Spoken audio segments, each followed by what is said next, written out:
ഇടതുപക്ഷ മുസ്ലിം ക്രൈസ്തവ പ്രീണനം അവസാനിപ്പിക്കണമെന്ന് വെള്ളാപ്പള്ളി നടേശൻ.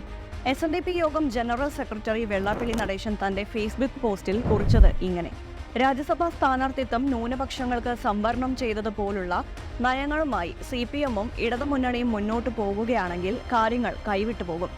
ഇത് മനസ്സിലാക്കിയാൽ പിന്നോക്ക വിഭാഗങ്ങളുടെ വോട്ട് ഫിക്സഡ് ഡെപ്പോസിറ്റായി അവരുടെ പക്കലുണ്ടാകും. ഇല്ലെങ്കിൽ കരുവന്നൂർ ബാങ്കിന്റെ അവസ്ഥയിലുമാകും. പാർലമെന്റ് തിരഞ്ഞെടുപ്പിൽ കേരളത്തിൽ ഇടതുപക്ഷത്തിനുണ്ടായ കനത്ത തിരിച്ചടിയെക്കുറിച്ചുള്ള ചർച്ചകൾ തുടരുകയാണ്. എന്തുകൊണ്ട് തോറ്റുവെന്ന് ലളിതമായി പറയേണ്ടതിനു പകരം താത്വികമായ അവലോകനം നടത്തിയിട്ടൊന്നും ഇക്കാലത്ത് കാര്യമില്ല. CPM-ഉം CPI-യും ഇപ്പോൾ നേരിടുന്നത് ഗുരുതരമായ അസ്തിത്വ പ്രശ്നം തന്നെയാണ്. അത് ഇനിയും മനസ്സിലാക്കിയിട്ടില്ലെന്നതിന്റെ തെളിവാണ് LDF-ന്റെ രാജ്യസഭാ സ്ഥാനാർത്ഥി നിർണയം. UDF സ്വന്തം കയ്യിൽ വെച്ചിരിക്കുന്ന ന്യൂനപക്ഷ വോട്ടുകൾ എങ്ങനെയെങ്കിലും പിടിച്ചെടുക്കാനുള്ള ആവേശത്തിലായിരുന്നു കുറെ കാലമായി ഇടത് നയ രൂപീകരണക്കാർ. രക്തപതാക തലമുറകളായി നെഞ്ചേറ്റിയ